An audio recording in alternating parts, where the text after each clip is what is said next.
meeting. She's recording this meeting so it will be on our ICVC channel.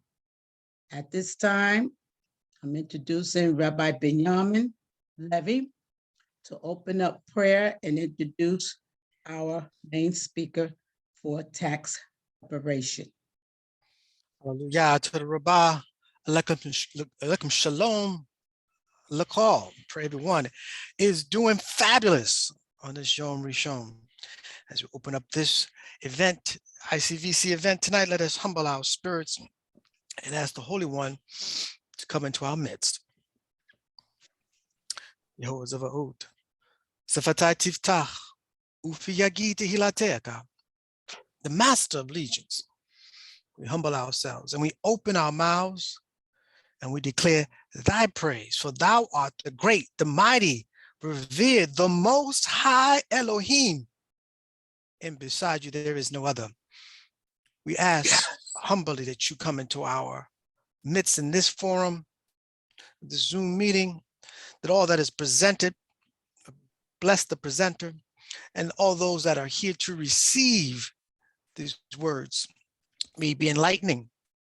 May it strengthen us as we need you alive in our lives, that you continue to educate us, as you continue to protect us from all hurts, harms, dangers, seen and unseen.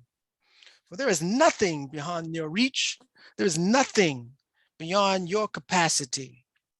As with us, there is nothing stopping us but ourselves. So please lead us in the path of righteousness. Lead us by the still waters, oh yeah, protected and harm. Yea, though we walk through the valley of death, 10,000 at our left and 1,000 at our right hand. But your word, oh yeah, it says it shall not come nigh unto us. So we thank you in advance for what you have done, what you are doing and will continue to do. If we stay humble, if you forgive us for our hardiness, if you forgive us for our stubbornness, for our stiff necks, may you remove the obstacles. May you remove the stumbling blocks. May you remove all obstacles that prevent us from learning, those that prevent us from going into action. At this time, we thank again our deliverer of Adon, Oriel, Ben Reuben, and Torah Rabbah for sending his mighty man within our midst to help share and guide our people financially in tax matters and all matters. We thank you, Yah, for all you do. We thank you for food, for clothing, for shelter, for great health, for keeping us away from this plague that is in our midst. Continue to lead us, continue to guide us, continue to protect us with our hearts and souls, that we continue to want to serve you, oh Yah. We serve you in truth and in righteousness and each other in love. Ele hadavarim, bashim kwachecha. For we ask this in your great and your high and exalted name. Hallelujah. Hallelujah. Hallelujah. Hallelujah. Hallelujah. Hallelujah. Yes, yes. And with that, again, once again, Baruch haba, welcome one and all to this event, if you want to, for this presentation today, the ICVC, the Israelite Community Vision Council. All honor to the Holy One of Israel and all those that are here, to the president of the ICVC, Deborah Reuben, shalom, shalom, and all of the members of the board of the ICVC and all those that are joining us. Again, welcome, welcome. We appreciate your time today. I'm sure it will be valuable and will be worth your time, as we have an expert. Yes, I'm happy to say my brother, Adon Oriel Reuben, is an expert consultant, over 40 years of experience. So you want to take good notes as he's going to share today for this year, as we're filing our tax returns for the year 2021. Hallelujah, it is done. We're in 2022 now. And so he's going to be covering various topics. There will be a question and answer after his presentation, but as he's going through, do take notes, write down your questions, and if they're not answered during the presentation, I'm sure he would be happy to go over that. With that said, if you have your pen and your paper handy, I want you to write down this number. This is Adon Oriel Reuben's telephone. You can reach out and touch him. All right, 917-651-6881. Again, 917-651-6881. Call, leave a message. He will respond back to you. Or if you prefer to text him or email him, I should say, you can read him at raymac7722@gmail.com. That's Raymac, RAYMAC 7722@gmail.com. Lock it in. I'm sure family, you're going to need it, or someone of your friends or family may need an expert to talk to. Don't wait to the last minute. This FYI, this year's the filing last day is April 18th. It's a Monday. All right, write it down. Don't be late. Reach out to our brother. Without any further ado, I give to you Adon Oriel Reuben. Mashalom ka, Adoni. How we feeling? Shalom, shalom, my brother, and thank you for that marvelous introduction. As always, first and foremost, we give honor to the great and mighty Yah, who is the reason why we are all here and who has done everything for us to keep us continuing to be here, and who has blessed us each individually with different talents so that we might share them amongst each other, so that we as a community can become great and give more honor and glory to his high and holy name. Right? So I'm going to start off with there's a lot of things that what the boy says, your battery is running low. Okay. You got to plug it in. All right, we're going to plug our battery in because it says it's running low. Okay. So hold on. But I'm going to keep talking. All right. So the first thing that that I'm going to say is that there are a lot of changes and there are a lot of things that have stayed the same with this, with doing taxes. All right. Taxes on individuals. The first thing that I want to tell you, so that you will all know, is, now this is not in any particular order, but the first thing is that the responsibility of doing your taxes is with you. Just like when you go to the doctor or you call the doctor and you say, I'm sick, the doctor does not know what's wrong with you when you call. You call and say, I'm sick, I got a throat hurt, a leg hurt, a knee hurt, whatever. Then when you come in and you talk to the doctor and you show him what's happening, then the doctor makes a decision on how to treat you and how to make you better. So the same thing with the taxes. You have to have, and you have to know all the papers that you are supposed to receive from the different things that you have done. Now, if you've been with your tax preparer for a while, if you bring in some papers, they will, or you call them and say, they will ask you, well, do you have this? Do you have this? Okay.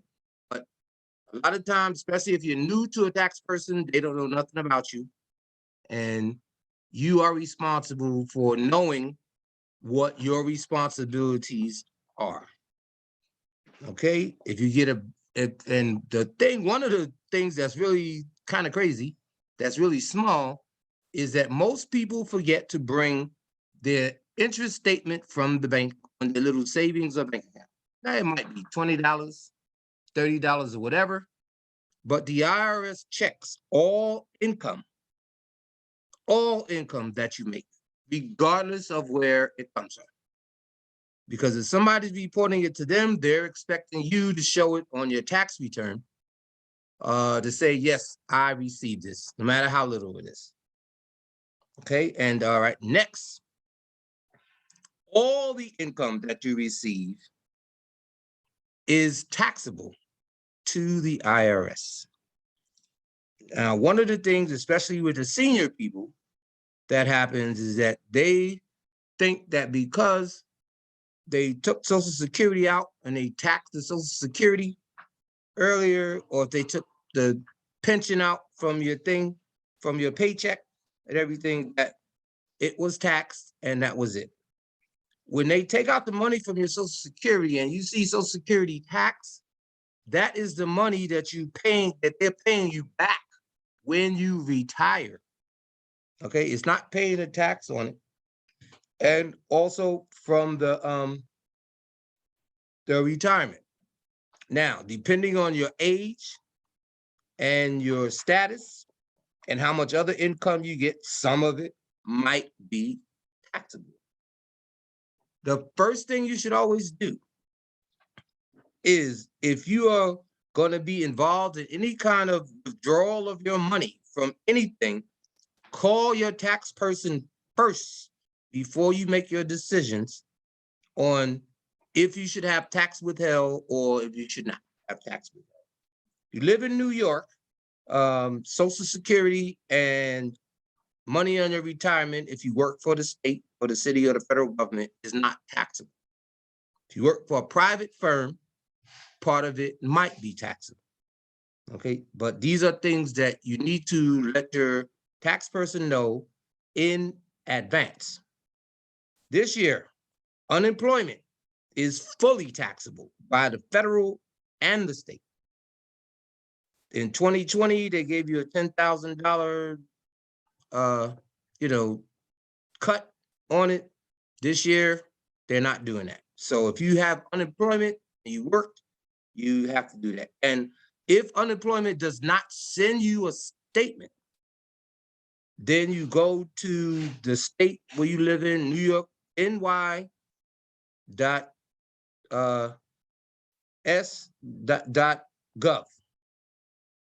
You go to newyorkstate.gov and you go to forms information and you go to unemployment, and then you can make a copy of the form, which is called 1099-G. 1099-G is the unemployment form, which you should have.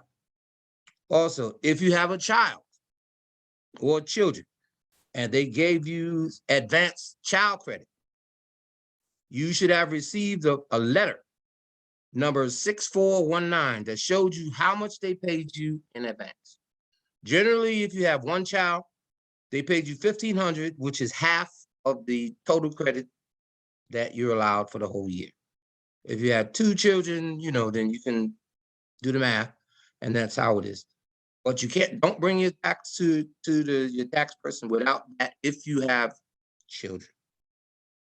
Okay. Now, even with the other people, no matter how old the person is on your dependent thing, children get the big $2,000 rebate.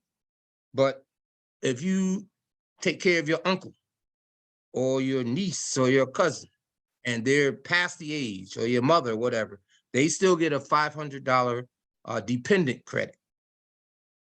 Okay. So I know this is a lot and you're not going to get it all, but there's a lot to the tax thing and it changes all the time. And one of the things that you must remember is that each person's individual situation is different. Is totally, totally different. So what you would have to do is you would have to contact your tax person and describe your tax situation to them so that they can advise you on how to approach what you're doing. Okay? Because just like I said, just like with the doctor, everybody calling sick saying my throat hurt, but everybody's throat don't hurt for the same reason. Okay, so the responsibility is with you. And so like I said, with the child tax credit, you have to have the letter. Let's see what else we got. Because basically what I can only do is speak to you in general of the things that are new, that have changed for this year. You know, they've increased the what is it called? The standard deduction. They've increased the standard deduction a little bit. You know, so to give you a little bit more. Plus, if you itemize, then you can deduct almost anything that you want to, except the fact that for the income tax, that's the state tax that's taken out and real estate tax that you pay due to our boy Trump, it's still limited to $10,000 maximum, no matter what you do, until Biden changes the rules. Okay, so that's the most you're gonna get for that on the tax if you itemize. You're still your mortgage interest and mortgage insurance and the contributions and stuff that you.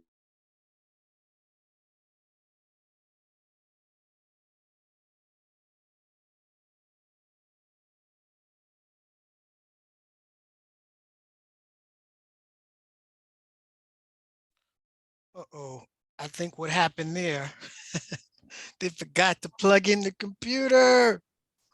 So his battery was low there. So let's give him a few minutes. Probably have to reboot the computer and move forward with that and be able to come back with us there. So with that said, let me share some information as Adon was talking about and how important that planning aspect for your taxes. So taxes is, if you will, is the end result, but really we're talking about financial management. Taxes is just one aspect of the financial management, and that's a critical part. So depending on what stage you are in life, again, if you're just starting off in a job, early 20s, to someone who's, you know, in their mid 50s to retired, there's different phases and things to be considered. I would say for those just starting out, 20s, early 30s, it's a critical stage. You have over 30 years of working years ahead of you. So tax management is very important. So you can maximize, right, your, you know, taxes efficiently, and how you invest your monies. For those, again, starting out, should be aware that you have various so-called tax deferred vehicles. Normally the ones that when you put your money with your employer, such as a 401k or 403b or 527, there's various different names for them. They're all the same thing in terms of saving for retirement. And those are IRS codes that we're referring to when we say a 401k. That's an IRS code that allows you to defer the taxes. Like a 403b is a nonprofit organization, allows you to defer Hello? your monies. All right, you back with us, Oriel? Yeah, I don't know what happened. I think your computer, as you were saying earlier, that you back, you plugged in there. Well, Okay. we're using the phone. Yeah, now. we're using the phone now, so. Okay, I was just filling in some time for you to get back.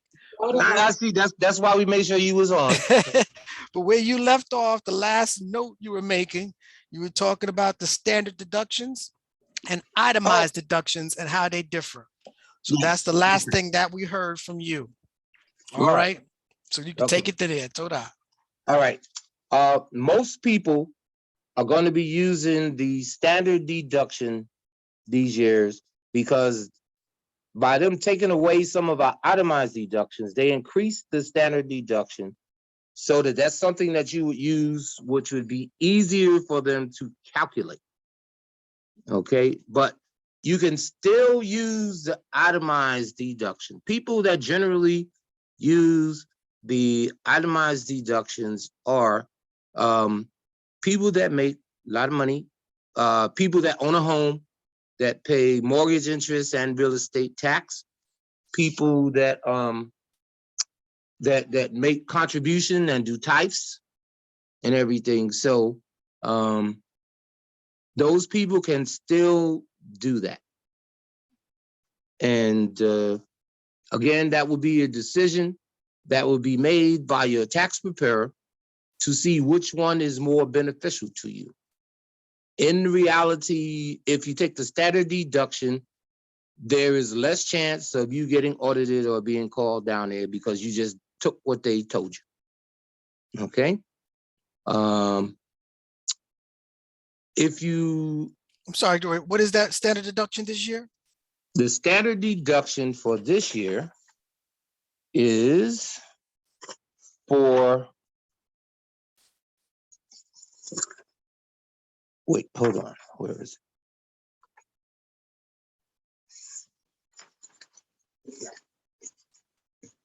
it? This for Social Security. Well, the standard deduction, basically, if you're married, filing jointly is like 28,000, and for singles is 18,000, and for the head of household it's 20,000. That would be the standard deduction. So when you compare that to the other things that you have,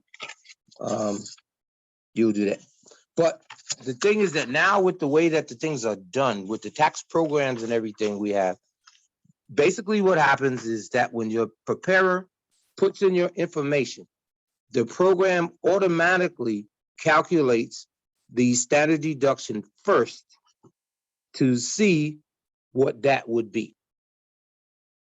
And then if you have, if what the other things that you have is over that, then the preparer will add the other things to the itemized deductions to benefit you. That makes sense. Yeah, as So, I'm looking here, correct me if I'm wrong, for a single, if I'm single, the standard is 12,950 from what I'm saying for 20. So if I don't have itemized items more than that, take the standard. Is that what you're saying? Correct. Right, I'm with Correct. you. But then again, see, but you're in a different situation.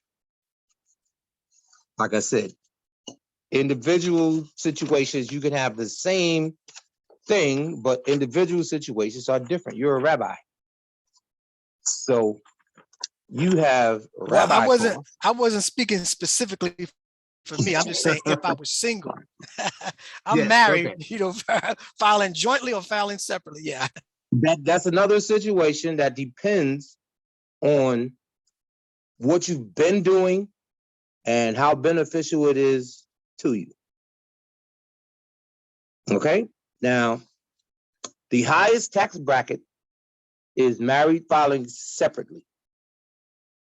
The next highest bracket is filing single. The next bracket is head of household. And the lowest bracket is married filing joint. Okay, so what happens is that you look at the situation and you see what is the most beneficial for you to do. In that particular type of situation, especially if you just got married, then the tax preparer will look at the situation and say, okay, you're working, she's not working, that's the best for y'all. She has zero income, that's going to be the best. So you're going to get most of the money back that they took out of your check. Okay. But then there are also all other kind of things. Like I said, if you have a house and you rent your house out, that's another big deduction that you can take, because you report the income you made from the house, did all the expenses that you spent to make the money from the house, and then you get depreciation and all the other stuff, and so that's a good deduction for you too. If you have your own business on the side, which is a Schedule C thing, you put down how much you made, and and then there are a lot of deductions that you can take from that. If you have a business where you have to deliver your stuff, you can deduct your car expenses, mileage, things like that. You can deduct the cost of making your stuff. If you make cakes, you can deduct the cost of the supplies, flour, sugar, and everything. Things like that too. So, So you saying but that's, again, I don't have to itemize, or do I have to itemize in that situation, or can I take a standard would be higher if I'm not making that much money for my small business? well, a small business is separate. That's not a thing that's, if you have a small business on the side, then if there's any money involved in it, you can file that separately on a Schedule C, which will show if you made any money or if you lost any money. If you lost any money on your business, which you generally do the first 5 years, that's deductible from your income, which will give you a higher refund. Oh, I see. Okay, you give you a higher on my personal Yeah. tax Are you the return. only Got it. person that's on here now? No, there's like 5 people still on the line. Oh, okay. I'm just chiming in out of turn. I'm sorry. Go ahead. No, that's okay. It's all right. There's no problem with that. Just that on the phone is not like where I can see everybody on the computer. So we're gonna check on that. All right. Let me see. Is there anything else that I want to tell y'all? Okay. So the Tell me I child hit the credit. lotto. Not really. Okay. They have raised. Also, if you have children or you make a little bit of money and you're entitled to the earned income credit, they have raised the levels of what you can apply for when you put it in. They've raised the income levels so that more people are included in it.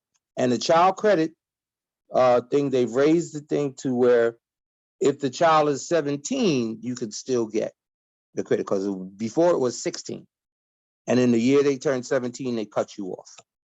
So, so they've added that. What was the amount of earned income that they're looking for? For what? The earned income, what level is that? Okay. For the earned income credit, if you're single, you can't make more than like 12, 13,000. And if you're head of a household, it's like 40,000. And the married filing joint is approximately the same as the head of household. Okay, Toda. Okay. All right, let me see. See why this is so hard? Well, I know you know why it's so hard, because when you explain something to people, you got like 50 million pages to do. Okay, here's my other paper. Okay. All right, here we go. We have flags that can trigger an audit. Now, even though people are only audited out of all the income taxes that are filed, the people are only audited around 0.30% of the time. Okay? Less than 1% of the people are audited. And if you miscalculate... So they just picking on me, Oriel? Is that what's happening? They just picking on me. I'm that 0.03. Well, depends on what you put on your paper. which is I'll get ready to tell you. All right, if you underreport your income, if you forget a form or unintentionally leave out the thing you might you might not get it. But see, that's where I told you before, the fact that you are responsible for what's reported on your income. Now, most people never look at the bottom of the tax return, because on the bottom of the tax return, where the preparer signs, it says, I have prepared this to the best of my ability due to the information that I was given. Okay? So if he does something unscrupulous or anything like that, then yes, then they could come and get him if they mess around like that. But if they report exactly what you told them, and what you told them is not 100% true, then you will be responsible for whatever penalties and interests that there are. If they did something and screwed your thing up, then they're responsible, which is why all tax preparers should have the error and omissions insurance, because you're human. You could hit the wrong button on the machine where you're looking to hit a 3 and you can hit an O. That's an error.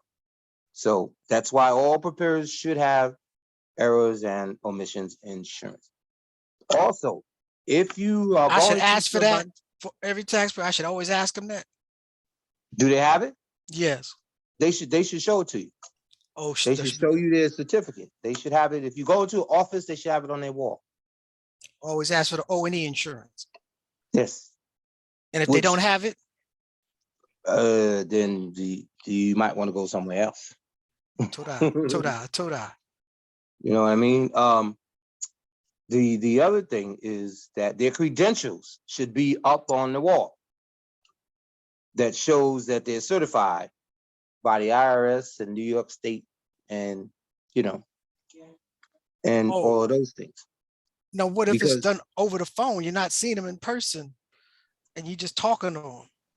if it's a new person, if you never did it before with them, then unless they're recommended by somebody else that you trust, I would go and see them at their place. Just like if you recommended me to somebody else, you've known me for as long as I've been married to your sister. You know my credentials are good, but I also have them where I could take a picture of them and send it to you to show you that I have them. Right. So it shouldn't be a problem. If you ask, they wouldn't get insulted if you say, send me your E&O insurance and your most current certification. That shouldn't be an insult to professional, right? No, it's not. I've been doing this for 50 years. So, that's not an insult. And if somebody has a problem with that, then that should be a sign to you that this person might not be kosher, as we say. But he's cheap, Oriel. Okay, He fits my that's budget. another thing. All right, that's the other thing I was going to say. If you get introduced to someone and they tell you the last person, H&R Block, charged you $300, I could charge you $150. You need to ask them why and how. Okay, now we already know the H&R Block is overrated and they overcharge because they charge you for each page of the thing that you do. Okay, but the best thing is that for you to do your taxes, it should be done by somebody that you know or that you've been dealing with or that's been recommended to you. Do not leave your tax person because another person tells you that I could do this for $100 less. Okay? Because then generally when that happens, you get less service, less reliability, and and no responsibility to what they're doing. Everybody Wow. knows where I live. They got my address. They got my phone number. They got they got my email. I am not going anywhere. If anything's happened, you could come to my house and talk to me. So what you have to do is that you have to make sure that the person that you're dealing with is available to you and responsible to you, where if something happens, you don't have to call them 50 times and say, well, the office is closed. Get back where you have to have it where you can go see them face to face. With that That's said, the general thing. when you say responsible, if I get an audit, would they go down to the IRS with me, or should they? Yes, depends on their status. So if they can go with you, or if they can't go with you, then they should be able to provide the information of how they filled out the return. So I should get that agreement up front. Yes, while and the payment. never, ever go to anybody that doesn't sign your return. If they do not sign your return, either electronically, physically, if you mail it in or whatever, do not go to them, because then they are not responsible for what happens to you.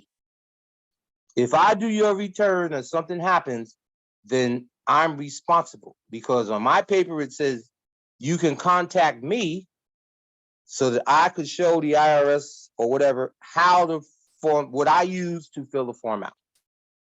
Oh, so your name has to be on the tax return. Yes, my name is on every tax return that So I do. any tax preparer, they should always sign it, not just my name. It's on the bottom. They have to sign it. Okay. It's on the bottom. Yeah. It's on the bottom. It's automatic in the system. Okay.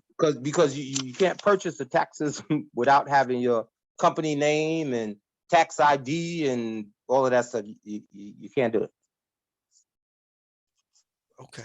Maybe that was part of the discount. They didn't put their name on it. They just did the return and said, here it is.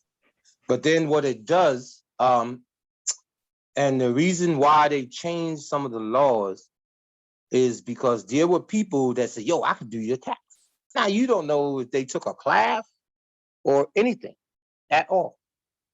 Because you could do your tax free on Turbo, whatever. The federal government, you go to IRS tax free depending on how much money you make. So if they know that you don't know nothing about it, then they can say, yo, come to me, I could do your tax for $50. And they're making $50 when you could have done it for free. So, you have to be honest in what you're doing. That's the deal. Last question. What about if he says, I'll get paid through your refund? Nope, never. Don't do that? Never, no, not no. What's wrong with that? Because he got me my refund. I'm not the IRS. So I didn't take the money from you, and I'm not the one who's going to give it back to you. So you could never come to me and say, Oriel, you jacked my stuff up, because the whole point of the tax return, again, is in a couple. It depends. What information did you give me? What information did I report, and what information did they accept? Okay, so in that thing of taking it from your refund or doing that advance refund anticipation loan, where I'll give you some money from whatever, yeah, and then you get the rest later, I would never do that in a million years, because number one, that's a burden on me, because I don't know if you told me the whole truth from the beginning. So it's a two-way street.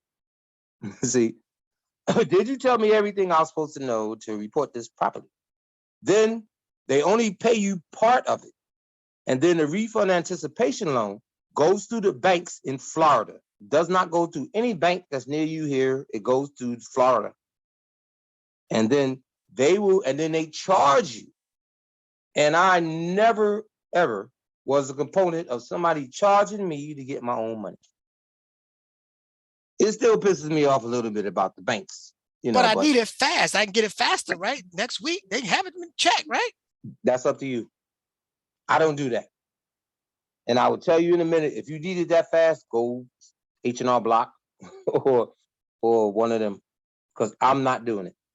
You will never be able to come back to me and say that you did not get what you deserved because of me. And if the IRS disagrees with what I've sent in or what we sent in, they will send you a letter to say, okay, we changed your money because of so and so and so and so. Because one of the situations that happens sometimes is that people owe money from the past and they forget about it. They forget about it. I owed money from a 2019 tax, which I never sent them no cash. So they waited until 2020, 2021, till they got a refund. And then the federal government deducted what they owed from their refund. They can do that. Of course they can. They can go back 3 years for a small discrepancy, 6 years if you intentionally leave out something. And if they suspect fraud, they can go all the way back to the day you was born. Ooh-wee. That's called underreporting your income. Okay? So if I was shucking and jiving 3 years ago and I Yeah, clean they up gonna my get you. act today, they're gonna Yeah. get me. Yes, they're gonna take the money from when you actually did deserve to get some. That's how that works. And New York State is even worse. Who bears that bad news to? You have to get that bad news to them on Oriel. Oh, yeah. Oh, please. I've given it to a lot of people. Because again, like I say, when you bring your stuff to me, I only know what you present in front of me. If I did not do your previous tax, I don't know that you owed something. Or if the government accepted your tax and then found something that wasn't right and changed it, and they sent you a letter and you did not advise me of that the letter came and that they changed your situation, then I don't know anything. Because that's one of the other mistakes that people make. After the tax is done and everything, they'll get a letter. And then once they get the letter, they'll wait until it's time to prepare the next year's tax. Oh yeah, by the way, I got this letter. I said, this says June of 2021. It's February 2022. Why didn't you call me and advise me of this letter so that we could have approached that situation then? Because 99% of the time, if you get a letter from them, it's something that you can work out really quickly, really fast. Because the longer it takes you, then they will add interest and penalty on what you owe. And if you started out owing $300, you can end up owing $1,000 for not acknowledging them. You know what I mean? I was told never to talk to the IRS. Don't call them. Don't answer nothing. That's what I was told. I didn't say you. I didn't say you. I said, if you get a letter, you talk to your tax person, because your tax person knows how the things were prepared, what they are looking for, and how to respond to them. Oh, so I should never personally myself call them. Go to my So tax preparer. the tax Let person them will tell call you. The tax person will tell you when you have to personally respond to them, but they will also tell you this is what you say. This is what you do. You know what I mean? They will not send you there naked. They would not see. You would not advise. You would not advise them to do that. To call the IRS No, I would never on their advise own. anybody. The first person you talk to is your tax person. That's the first person. That's the first person. Push continue. Join. Yeah, there you go. There you go. Hey, I'm back on the big screen. Okay, I'm back on the big screen, people. Y'all can all see me? Not yet. Okay, I'm here somewhere. Oh, here we go. Here we go. Make I gotta sure put my you face back keep on. the phone, Oriel. Wait, I gotta You put my gotta face back on. I gotta turn my phone on. Yeah. Oh, she gotta turn her phone off. Yeah. All right, turn it off. Trying. All right, be patient. Ah, there you go. See her face? I gotta turn this off, my microphone. Just turn the thing off, man. I'm trying.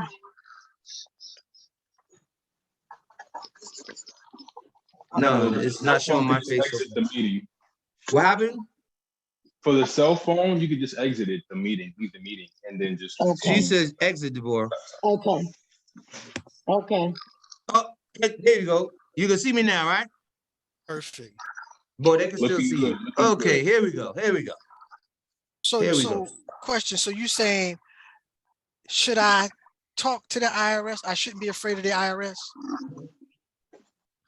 No.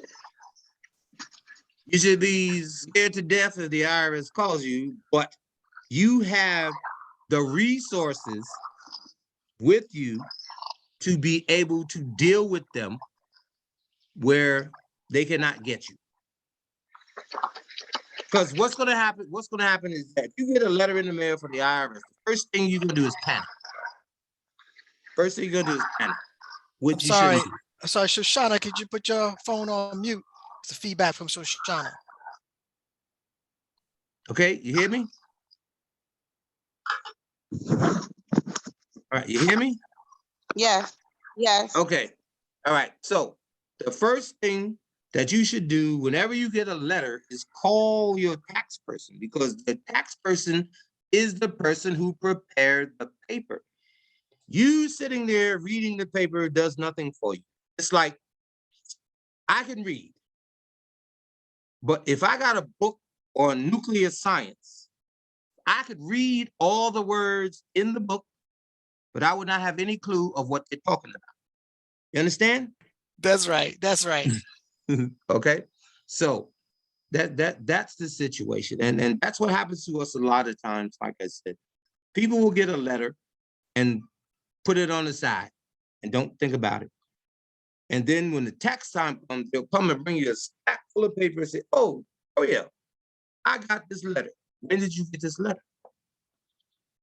You should have told me about this, because we could have took care of this before we got to this situation. So if you ever get a letter from the government about your taxes, whether it be the federal or the state, immediately call your tax person and set up an appointment to show them the letter so they can read it, and then they can explain it to you and tell you what's happening. Because a lot of times it's not as bad as you think, and a lot of times it's a simple thing for you to fix. Okay? With that, do you do consultation? As far as I'm switching, I don't want to go back to that tax preparer that did it for me. Consultation for me is free, especially well, it's free for anybody. I do not charge you to talk to you. God gave me this mouth to talk, and I know how to use it very, very well. You only pay if I provide you with a service. It's like if you go to the restaurant, you sit down, you eat, you pay because they fed you. Fair. That's fair. So to get me out of a jam, the last tax preparer didn't know what he was doing. You can clean up what the last tax preparer did. I cannot promise you that I can clean it up, but I can look it over and explain to you what happened and tell you what the next step is. And then if you use my services, then I will charge you for using my services. So you can revise the tax return that was done Absolutely. incorrectly. Okay. Amend it, Totally. you can amend any return. You know, but if I amend your return, then I'll charge you for doing that, because then I would have to put in the original and then put in the amended and tell them why that there's a change. Oh, that's fair. Yes, that makes sense. Toda Rabah. So again, like I said, I'll charge you for my service. I do not charge you for talking to you, because I know everybody loves hearing my voice, hearing me talk. So You do have a nice voice, and you're looking like Moses, so we can talk all day. Okay. Is there anybody else that has a question that they'd like to ask right now, where I could possibly give them a quick answer? But if it's a detailed thing, and if it's your personal business, you can contact me on my email, raymac7722@gmail.com, RAYMAC7722@gmail.com. And make sure you put your name so I know who you are. And if you text me at 917-651-6881, include your name, because for whatever reason, people think, even though my name is Moshe, they think I'm Moses, and I know all 3 million of y'all. Okay?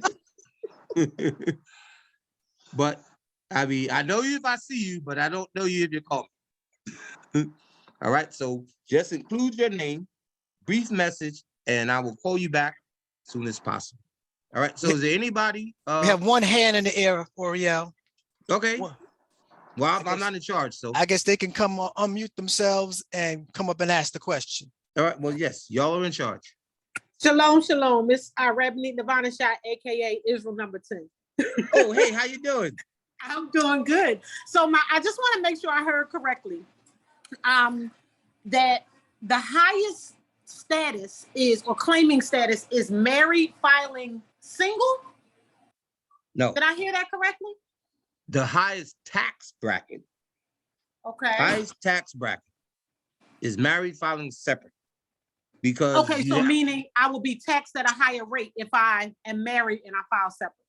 Absolutely. Because but then, because with that, you would be filing, then you'd have to have his information to put on your tax return, the social security number and all that stuff.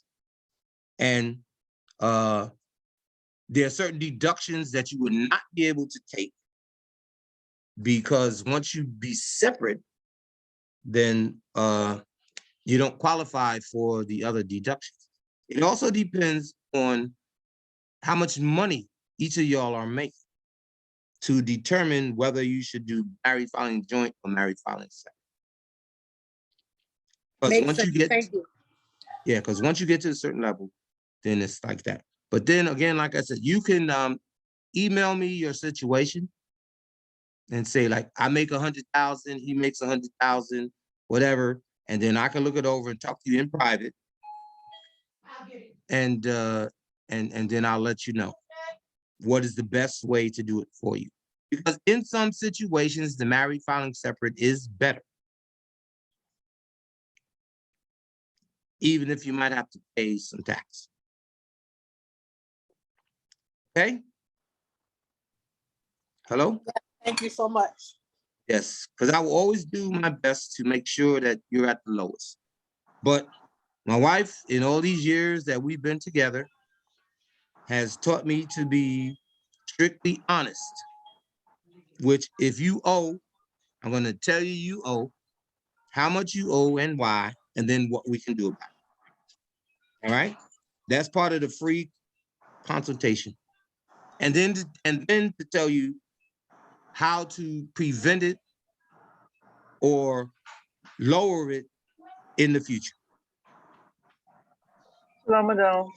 All right, shalom. Shalom. Yes. If you file married jointly, must you continue to do that forever? Or could a couple switch back and forth? One time file married separate, one time married joint. No, you can't switch back and forth. Okay. Now, you can't switch back and forth. But you can change depending on how your thing is. In your situation, which is kind of personal with you, your husband passed, right? Hello? Hello? I'm sorry, I couldn't unmute. Yes. It wasn't a Okay. personal question though. It was just a general question. Oh, okay. Well, in your situation, you were filing joint. If your spouse passed, then you could file married filing joint in the year that he passed away.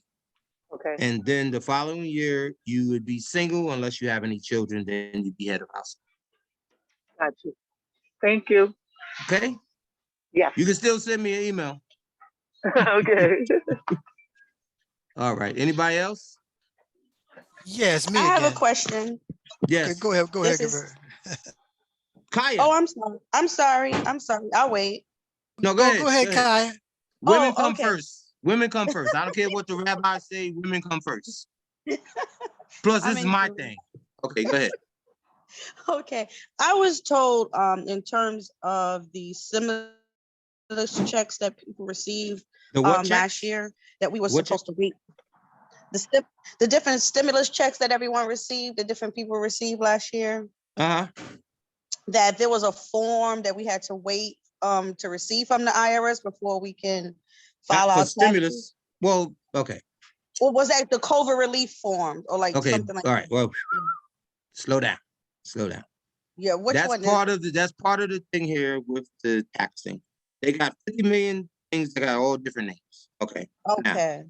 basically, for last year in 2021 Mhm.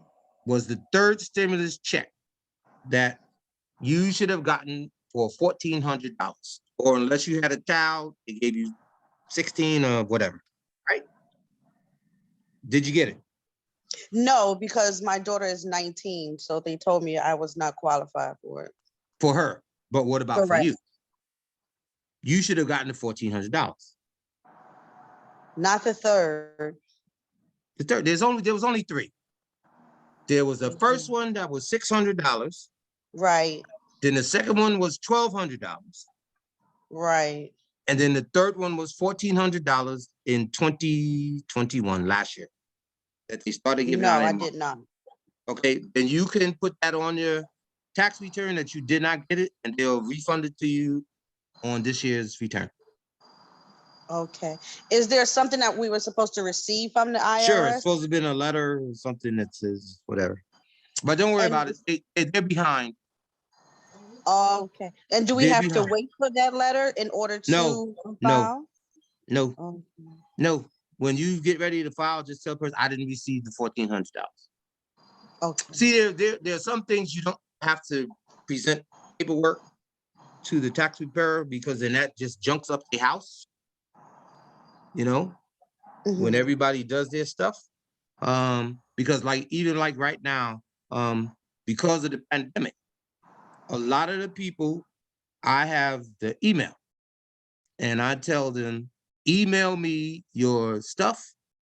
When you email me your information, I do it. I electronically file it. I put it on a PDF file, return the copies to you via the PDF file, and then you pay me through Zelle. That's how it's been going along now. Okay. Because I used to have everybody come to my house, and I don't want everybody to come. You can always come to my house, you know. Not everybody. You hear me? Yes. Hi. Yes, thank you. Yep. Okay. But no, Okay. you know that thing you don't have to wait for, because if you didn't get it, you just tell the person, no, I did not receive the third rebate. Because now people are getting confused because they're talking about a fourth rebate, but that did not happen yet. And we don't know if or when it's going to happen. Okay.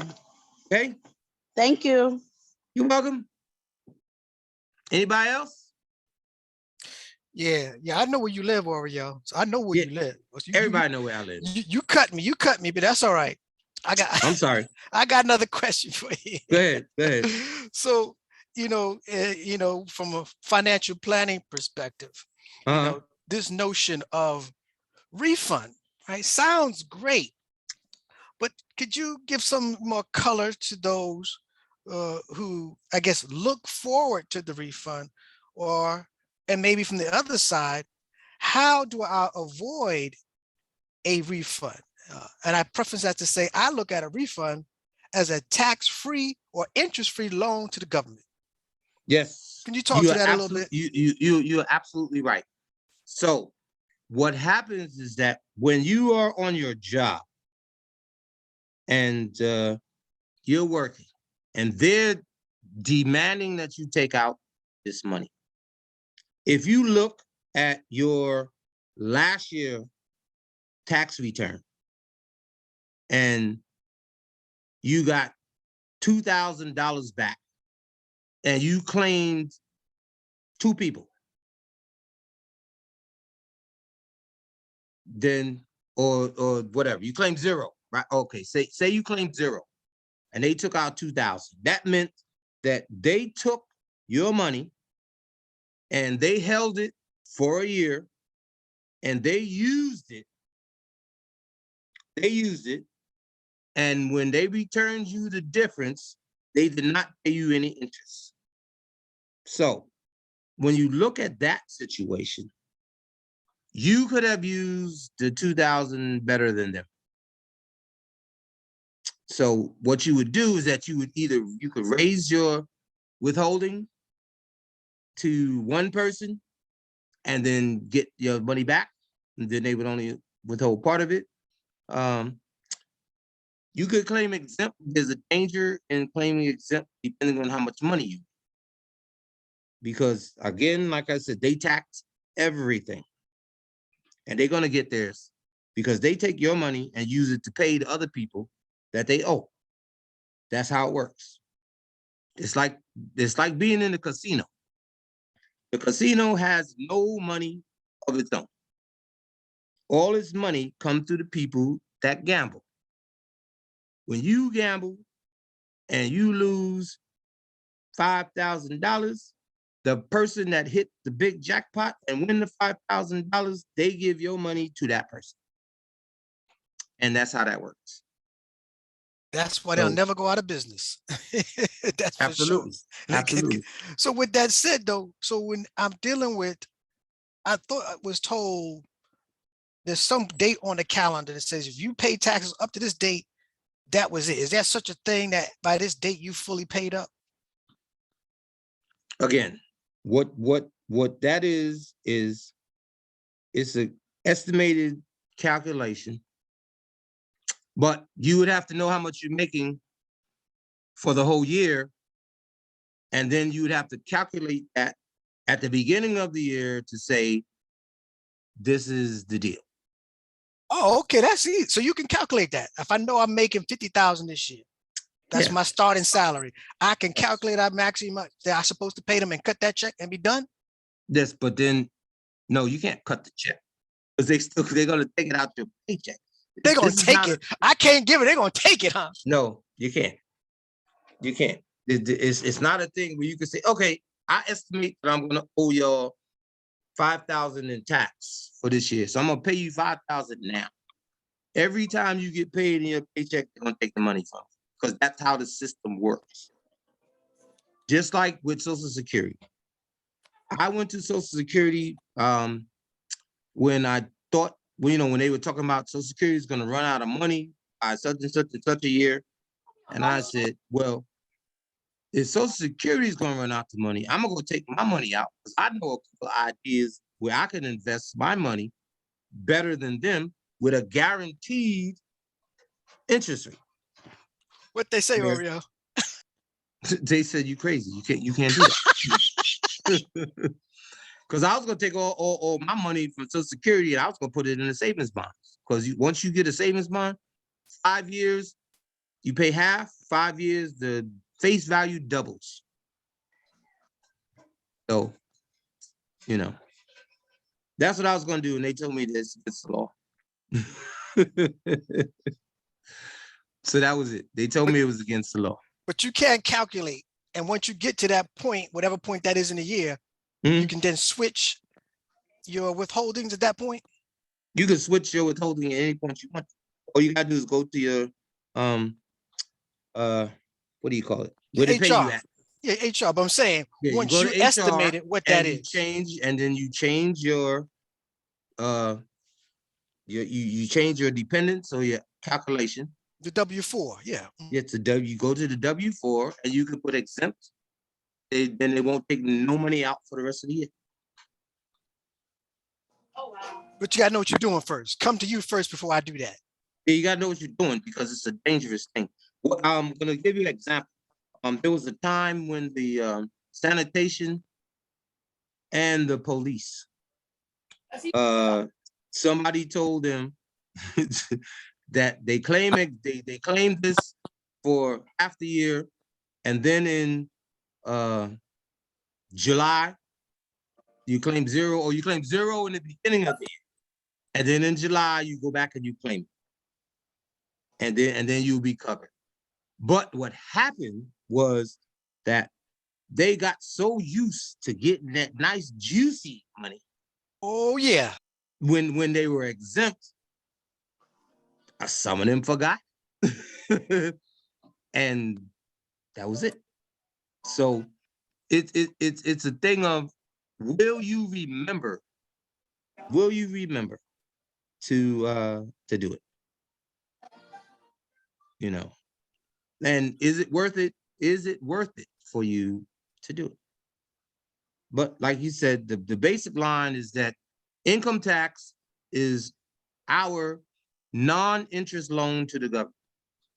I gotta redo it, but I can last night. You know? Yes, Ima. Is that Ima? Is she on? Okay, bye. Ima Bathsheba? Hello? Kane, think- Aniko, Ah, how you doing? All right. I'm doing good. I was trying to unmute myself. Okay. Your presentation is so interesting. I had to leave for a minute because the phone kept ringing, but I had to come right back because it's all so interesting. I thank you so much for doing this, and I hope you'll do it again. Well, I'll do it again as long as I'm able. Okay. But in actuality, I'm getting older. I'm trying to convince my son to learn this so he could take over. You know what I mean? And I could Yes, just spend all my time with Maisha. yes, But absolutely. I will do it as long as the Most High enables me to be physically able. Because Yes. mentally there's nothing wrong, depending on who you ask. Yes. You know. Yehovah.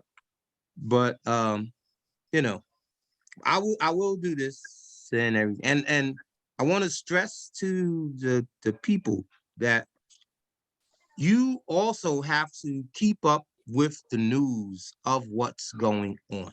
You can't sit back and not watch the news and hear, the things what the government is doing and then just depend on the tax person to know everything for you. Because if you don't know nothing, then they don't know. You know what I mean? Watch the news. Did the president change the law? Then what you do is you call your tax person, hey, I heard that the president changed this law. And then your tax person can say, okay, this is the truth and this is the false.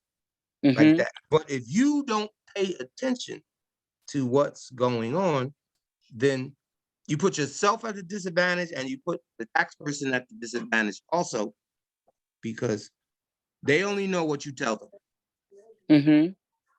They're aware of what's around, but the tax code fills a library. Yes. All right. Yes. So every year you have to go. I've been in class for the last 2-3 months, catching up on all the quote unquote the new things that are happening, or the new things that were supposed to happen. Because one of the things about the tax code and the tax business is that it's always in fluctuation. They're proposing something, they didn't approve it. They approved this, they didn't, whatever, like that. So you always have to be aware of what's going on. And I have to go to class every year to get certified that I have been updated on the new things that they actually put out. See, so I'm going to be 69 on the 23rd, and I'm still in school. So for all you young people, school is a good thing.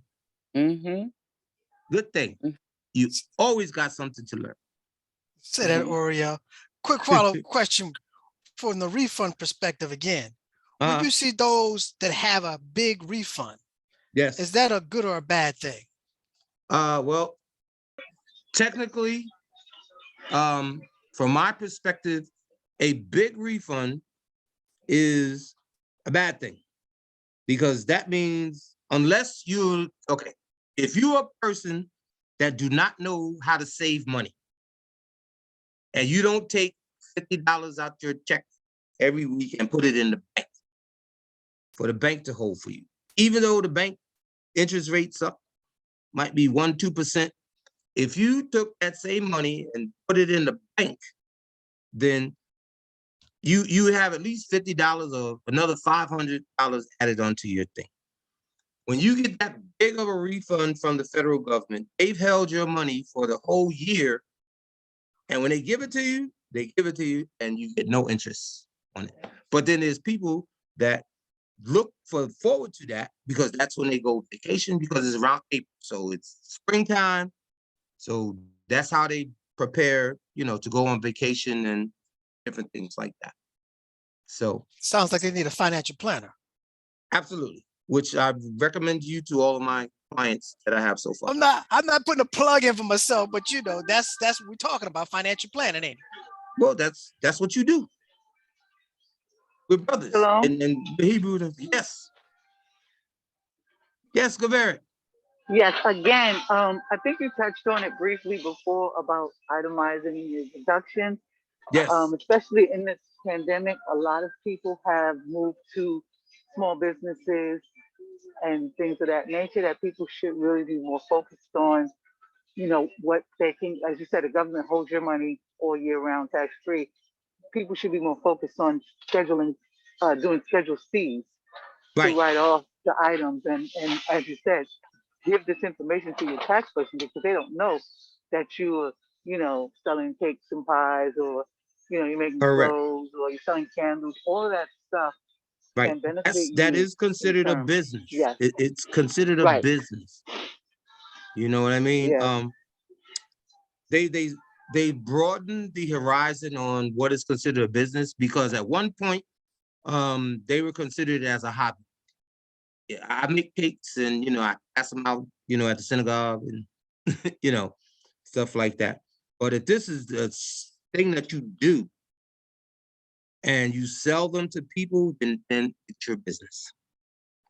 Okay. Now, generally, you don't have to bring your receipts to the tax person, but you should have a spreadsheet to show how much income you made. QuickBooks is a good thing for people that have their own business, because it records how much income you made, how much you spent on this, how much you spent on that. And if you give them a QuickBooks spreadsheet, then they will be able to prepare your Schedule C just like that, And then, like I said, on the Schedule C, you can deduct mileage from your car. If you do it, generally you do the standard mileage thing. You would say that you drove your car for 15,000 miles the whole year, 10,000 was personal and 5,000 was business. Then they give you the rate. So the 5,000 times that rate is what's deductible from your income on the thing. Insurance on your car, how much you pay the guy to do your tax, you can put it on there. That's called legal and professional services. Different things like that. Paper. With that Oriel question from the business side, do you help small business owners incorporate their business, make sure that paperwork is compliant? That should be the job of a lawyer. I mean, I know how to help with the paperwork, but I will recommend that if you are trying to do that and incorporate, that you should get a lawyer, because those are legal things. I know them.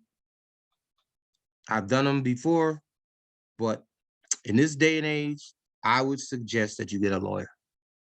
Yes, Toda, for that. Appreciate it. And that's what we're trying to expand out our network. We need Yes. lawyers to do what we're Yes. doing here. Yes. It's comprehensive. So you stay in your lane, you do taxes, you're the expert there. If you don't do this, you someone has a lawyer, let them do that. But Yeah. I say that to say, we got to be careful, especially with the tax implications. People say they're business owners, but are you legit? Did you incorporate? Are you filing? Are you doing the tax, and not only tax, but the financial statements, so that you will be compliant and not run Yeah, into okay. issues from the tax Yeah, but there's two perspective? sides. There's two sides to that. Okay, if you become a corporation, or you become an LLC or whatever, that's different than you running a business from your house, where you would be a Schedule C, an independent owner. Okay, if you own a store and everything like that, that's legal. Then you need a lawyer. A LLC, you need a lawyer. Corporation, you need a lawyer. But if you're running a thing basically which is from your house, which is what you do, like she said, make jewelry, sell cakes, whatever like that, that's a personal business that you can put on a Schedule C. You don't need a lawyer to do that. You don't need to be incorporated to do that. Okay? So that's the difference. Toda Rabah. Well, we're looking to get people to that level. When you serious, from going from a hobby to really making some real kesef. Yes. There we go. Yes. Yes. Like I said, it's two different levels. And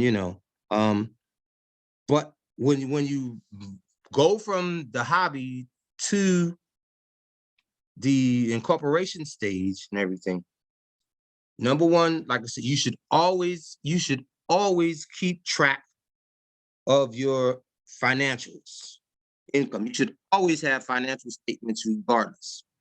Okay, that's like I said, even if you're a little small business, QuickBooks is the best thing. Like, it costs you about $40. You know that's our Achilles heel in our community. That's our Yeah. Achilles heels, and keeping good Yeah. records. Yes, QuickBooks costs you about $40, and it's easy to learn. Because so you say, it's Oriel, a software. It's a software program, and it basically does itself.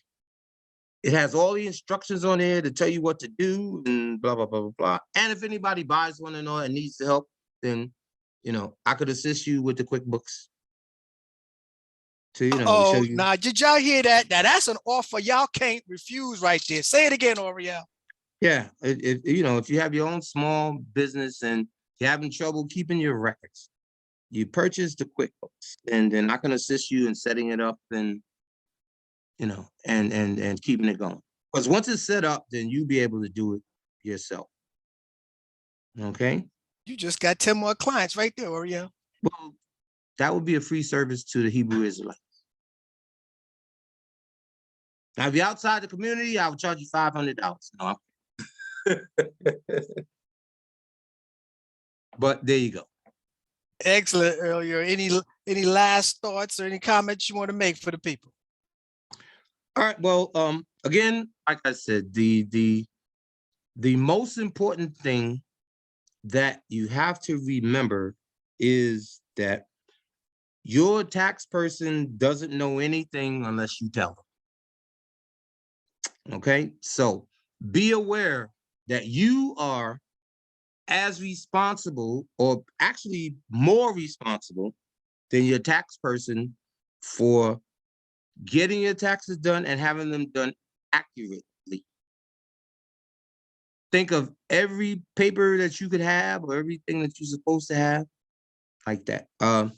W-2s, 1099s, interest statements, mortgage statements from the bank,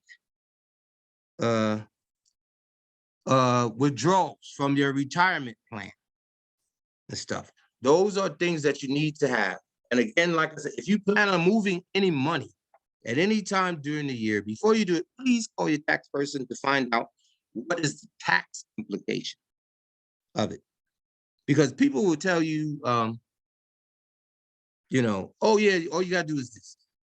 If you're under 59 and a half and you take money out your pension, there's the tax on the money you take out plus a 10% penalty for withdrawing it early on the federal. And if you don't take out money, you're gonna owe the state. Once you're over 59 and a half, then there's no 10% penalty for taking it out, but they still have to pay the tax on the withdrawal, but there's no tax on the state because you're over the 59 and a half. Okay, so like I said, those are a few things. But again, like I said, everybody's situation is individual. So you have my information, where if you have any individual questions to give to me, I will certainly contact you back. Because like I said, I'm in heaven retirement, me and Maisha. So we home every day. So you know, so give us an email or a text. And you know, we'll get this. She's my right-hand person. If you don't hear from me, she'll call you back and find out what you want, and then we'll make sure we get in touch. Okay, and to that I say Baruch Haba to the Most High. Thank you all for coming in. I really didn't think I was going to talk this long, so it's amazing. Oh, you were great, Oriel. Toda, Well, Toda. thank you, Appreciate that, thank Fed. you. Did y'all hear that? Yes, that was 40 years of experience coming right at you. And just one more time, just in case you missed it, if you want to reach out to Oriel, his email is raymac7722 at gmail.com. That's Raymac, RAYMAC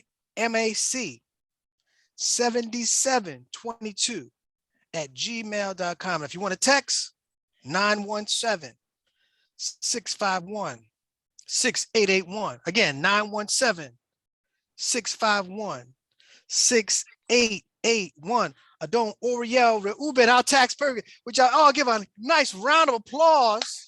Excellent, Excellent excellent, presentation. excellent Thank you. presentation, sir. Thank Awesome. you. Please make sure you include your name. Please make sure you include your name so I know who you are. Yes, yes, definitely looking out for. Hey, we got to have you back, Oriel. I'm sorry to tell you. I mean, this is just February 6th. The deadline is in April. Do you think you can squeeze? The deadline is April the 18th. 18. You think you Which they can moved to that day. This is just some informational stuff for y'all to know. Because they moved it to that day because of the white people, because the April 15th is something that happened in Washington. So they closed down Washington every year, you know, on whatever date that is. Okay. So they bought 3 days. They Okay. closed down Washington because it's some kind of Independence Day or something. Gotcha. And so that's why they moved it to the 18th. It's not because they love you. They want to give you any extra time. 3 more days. Okay. But that's it. Don't worry. Can we go ahead? Last thing. Okay. The date, the April 18th, is not etched in stone for the most of us. The April 18th date, so that everybody knows that whenever they give the date and say your tax must be filed by this date, that ending date is so that if you owe them money, that's when they start applying interest and penalty to what you owe. If you don't owe them, in the tax law, you technically have 3 years to file your tax. Lord, don't tell him that, Oriel. Don't tell him that. Okay, yeah. Now I have to tell them the truth. Nigga interest. The 2021, so this is 2021, is not due to 2022. So you got 2022, 2023, and 2024. So technically you have to April 15th of 2024 to file your tax. We're I gonna wouldn't get it wait. done this year. We're gonna get it done this year, Oriel. But I just want them to know, because people start panicking. People start panicking with the April 5th, April 15th, or whatever date it is. They start panicking. There's no need to panic if you don't owe them. Okay, and if they owe you, then they got to pay you 5% interest past the date. All right, we can work. Y'all Got heard it? that? Y'all heard that, Okay. fam. All right. Now I gotta ask you, Oriel, look Uh-huh. at the March calendar for us and come back to us one weekend in March. Do the same thing. Can you do that for us? Sure, Okay. sure. I'll Good. check with El Presidente. She Check sets with up your all right these. hand. Yeah, yeah. She sets up all of this, and I just come and do what I'm told. Now this was recorded, but we're gonna promote it some more, give our family some more time to get it together. But I think this would be helpful to redo it again and maybe share some new light in March if you can put us on your calendar. Sure, because there's probably going to be some new stuff that's going to come in. And Okay. again, like I said, please do not hesitate to contact me with any of your questions at the email or the text, because we will get back to you immediately. Right. Okay. Wow. I like that. I like that. I love the service. Total Rabbi again, and don't Oriel, appreciate your expertise. I want to turn it back to the president of the ICVC for some closing remarks. And Shalom, comments. shalom, Mishpacha, Torah Rabbah. Thank you, Oriel, for the excellent presentation, and all of you who joined in. You could have been somewhere else, but this is what we do for ICVC, communicating with our community. I want to say condolence to our Rabbi Rivka and Rabbi Yeshurun. He wasn't able to be here, but our condolence go to the family. We have an update also of our dates. I want to of the events. I know March 13th, we're looking at perhaps to have a second update from Oriel, but also for ICVC members, and welcome them in on the update of our events. Also, we have here today PIW. I would like for Kaya to give us the date on the PIW. Are you there? Yes, I'm here. Yeah, Shalom. can you announce that? Shalom. It's right there. Yes, yes. And if you can see the visual, our 2022 17th annual Phenomenal Israelite Women's virtual conference will be held Thursday through Sunday, March 3rd through 6th. You can contact me if you are interested in registering. And it is a virtual event, so. Toda Rabah. This February, as you know, is Black History Month, but also a commemoration of my father, our leader, Chief Rabbi Levi Ben Levi. That will be virtual on February the 19th. February. Slika. Also, this month, Black History Month, but also February 19th will be the commemoration of my father, Chief Rabbi Levi Ben Levi. It will be virtual on Beth Elohim Hebrew Congregation YouTube, February the 19th. Are there any announcements I see we have family? Shalom. Kaya, can you reiterate the meeting this evening for the New York PIW sisters? Sure, no problem. If you live in the state of New York, regardless if you're a member of the Phenomenal Women organization or not, we will be having an informational regarding our upcoming events and different things that are going on in the community. I will put the Zoom information in the chat. That will be today at 5 o'clock until 6. Thank you. Thank you. Also February 23rd, but he would like to say a few words, and I say thank you to everyone, and ask Rabbi Binyamin to give us the Yevareka after Oriel. Okay, I just want to thank Sarai, my daughter, for putting this thing together, because I would have no idea how to do this. You know, I love all you young people because all of y'all are brilliant. So thank you. Good.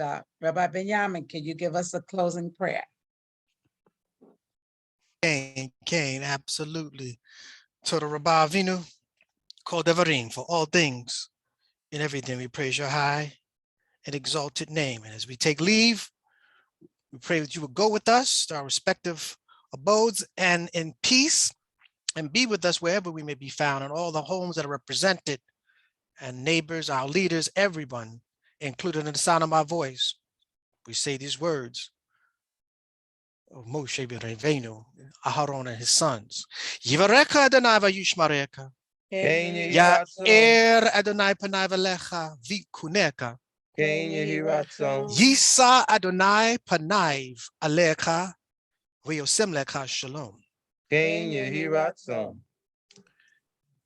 the Eternal bless you and keep you. May the Eternal shine upon you and be gracious unto you. May the Eternal lift up his face upon you, and you be a blessing unto others and give you peace. Hallelujah. Hallelujah. Shavua tov, family. Shavua tov. All right.